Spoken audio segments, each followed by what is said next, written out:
Iran के युद्ध विराम की मांग की अफवाह क्यों फैलाई गई? नेतन्याहू पर भी अफवाहों का हुआ खंडन। ईरान ने पड़ोसी देशों पर हमले से चेताया, अमेरिका इजराइल को हमले के लिए दी जमीन तो यही होगा हश्र। मोहम्मद बिन सलमान की ट्रंप को सलाह से पश्चिम एशिया में क्या और भड़केगी युद्ध की बात? इन्हीं खबरों के बारे में विस्तार से बताएंगे आपको। नमस्कार, मैं हूं आशीष त्रिपाठी आपके साथ। और देखिए, ईरान हर हमले का मुंहतोड़ जवाब तो दे ही रहा है, साथ ही बयानबाजी में उतर आए अमेरिका और अन्य देशों को भी पूरा जवाब दे रहा है। ट्रंप के हालिया बयानों में यह बताने की कोशिश की गई कि ईरान युद्ध विराम के लिए प्रयास कर रहा है, जबकि ईरानी विदेश मंत्री सैयद अब्बास अरागची ने दावा यह किया कि ईरान ने कभी युद्ध विराम या बातचीत की मांग नहीं की है। दरअसल एक इंटरव्यू के दौरान अब्बास अरागची ने कहा कि हमें कोई वजह दिखती ही नहीं कि हम अमेरिकियों से बात करें, क्योंकि जब हम उनसे बात कर रहे थे उस समय उन्होंने हम पर हमला करने का फैसला कर लिया। दरअसल कुछ दिन पहले ही डोनाल्ड ट्रंप ने दावा किया था कि ईरान उनसे समझौता करना चाहता है, लेकिन अब काफी देर हो चुकी है और अरागची ने होर्मुज स्ट्रेट पर कहा, ईरान उन देशों से बातचीत करने को तैयार है जो होर्मुज स्ट्रेट से जहाजों को सुरक्षित आवाजाही पर चर्चा करना चाहते हैं।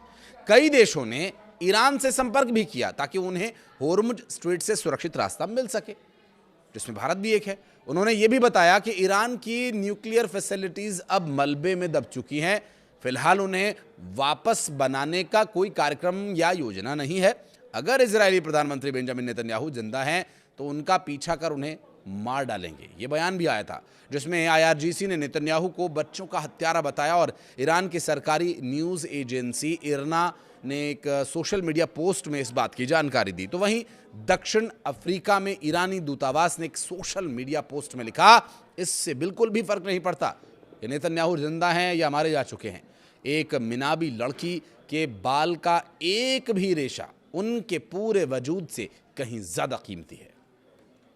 इस मामले में सवाल यह भी उठता है कि अगर बेंजामिन नेतन्याहू जिंदा हैं तो आईआरजीसी ने उन्हें क्यों कहा और ये दावा या अफवाह कहां से शुरू हुआ? दरअसल बेंजामिन नेतन्याहू जिंदा हैं या नहीं, ये चर्चा क्यों शुरू हुई, ये सवाल भी है, क्योंकि कई खबरों के मुताबिक इजरायली प्रधानमंत्री कार्यालय ने नेतन्याहू के मौत की बात को फेक न्यूज़ बताया था और अमेरिका और इजरायल के द्वारा जो हमले ईरान पर किए जा रहे हैं उससे हमलों के बाद कुछ समय के लिए बेंजामिन नेतन्याहू कहीं नज़र नहीं आ रहे थे। तो इस तरह की अफवाहों से बाजार अफवाहों का गर्म ज़रूर रहा। आपको बता दें कि अमेरिका और इजरायल के ईरान पर हमले के बाद से शुरू हुए युद्ध से दुनिया का एक बड़ा हिस्सा प्रभावित हुआ है। अमेरिकी प्रेसिडेंट डोनाल्ड ट्रंप ने ईरान के खिलाफ जिस जंग को शुरू करते हुए कई दावे किए थे, अब वो मुश्किल में नजर आ रहे हैं। जंग के तीसरे हफ्ते में एंट्री होते ही ट्रंप लड़ाई जारी रखने या रोकने की उलझन में उलझे हुए हैं। लड़ाई रुके या न रुके, ये बार बार सोच करके निर्णय लेने में थोड़ी असमंजस की स्थिति उनके लिए है। इस बीच सामने ये आया कि डोनाल्ड ट्रंप को अपने सहयोगियों, खासतौर से सऊदी अरब से जंग जारी रखने की सलाह मिली है। एक अखबार के मुताबिक ईरान में जंग को लेकर दबाव का सामना कर रहे डोनाल्ड ट्रंप लगातार अरब देशों के नेताओं से बात कर रहे हैं जो इस युद्ध से सीधे तौर पर प्रभावित है।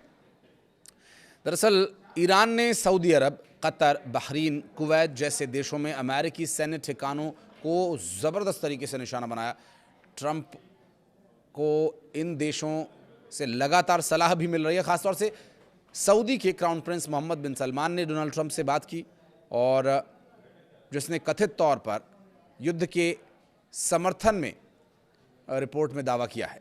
अधिकारियों के हवाले से जारी रिपोर्ट में बताया गया कि सऊदी क्राउन प्रिंस मोहम्मद बिन सलमान से डोनाल्ड ट्रंप को ईरान पर भीषण हमला करते रहने की सलाह मिल रही है। सऊदी अरब पर हमला करके ईरान ने माफ़ी मांगी थी कि हम माफ़ी चाहते हैं कि आप ऐसी हरकत कर रहे हैं कि हमें हमला करना पड़ रहा है अपने भाइयों पर, जबकि सऊदी ईरान से किसी भी तरह से तनातनी कम करने को तैयार नज़र नहीं आ रहा है। ऐसे में न्यूयॉर्क टाइम्स की ये रिपोर्ट ईरान युद्ध में आग में घी डालने का काम कर सकती है। इससे पहले सऊदी अरब के राजा अब्दुल्ला, जिनका 2015 में निधन हुआ था, वॉशिंगटन को सांप का सिर काट दो की सलाह दी थी।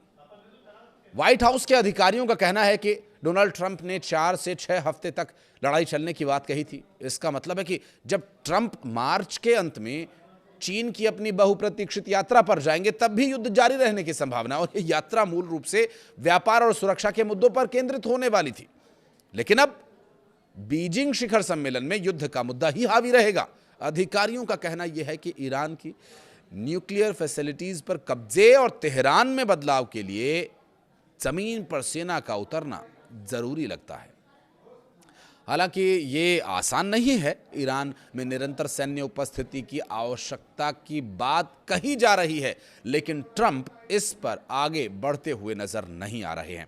अब ऐसे में फिलहाल ये भी देखना दिलचस्प होगा कि ईरान पर अमेरिका कैसे आगे बढ़ता है, क्योंकि ईरान किसी भी तरह के कोई समझौते के मूड में नजर नहीं आ रहा है और इस वजह से परिस्थितियां और भी गंभीर हो जाएंगी, क्योंकि पड़ोसी देशों को ईरान भी बख्शने के मूड में फिलहाल नहीं है।